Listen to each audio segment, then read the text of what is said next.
चलो भोले बाबा की नगरिया में, नगरिया में ओम नाम बांध लो गठरिया में।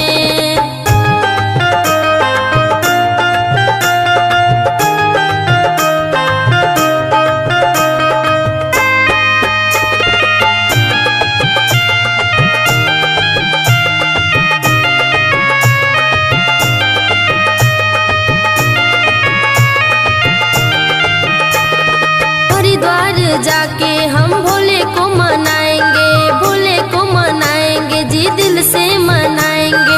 हरिद्वार जाके हम भोले को मनाएंगे, भोले को मनाएंगे जी दिल से मनाएंगे। भोले को बसा लो नजर